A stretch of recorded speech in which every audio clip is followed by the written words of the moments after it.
Hello, this is Attorney Firas Abul Hayja, handling immigration cases all over the United States. Today I want to talk about an important topic, which is the asylum interview, or what do you expect during your asylum interview. The asylum interview is very important stage in your asylum case. The asylum officer or the immigration judge will ask you questions regarding your asylum case, at least to establish two things.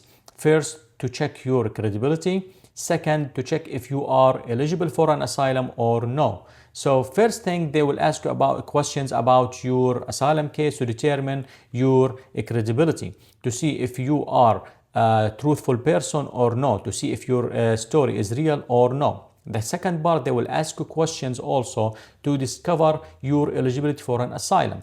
The asylum is not open for everyone. The asylum is not open for any reason. The asylum should be determined based on law. The law determined some reasons and some basis for the asylum. So to be granted asylum or to establish your case for the asylum, you have to be persecuted in your country in the past, or you will be persecuted in the future if you go back to your country because of the following reasons: because of your race, religion, nationality, political opinion, or being member of social groups or organizations.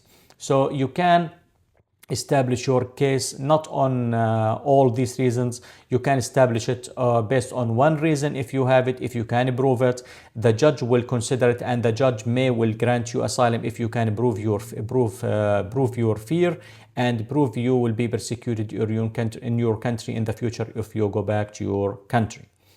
The questions will be asked during the interview could be open questions like, why did you leave your country? So when you answer this question, keep in mind some points to answer it, like what caused you to leave your country? Why did you leave your country? Who caused the harm and what type of harm? And why that harm happened to you? And also don't forget to mention the role of your government, how your government was unable to protect you or unwilling to protect you, or the government itself, who the party was persecuting you. So you have to establish your case very well. You have to understand the basis of the law for the asylum. You have to be prepared for your asylum interview to get higher chance to be granted your asylum.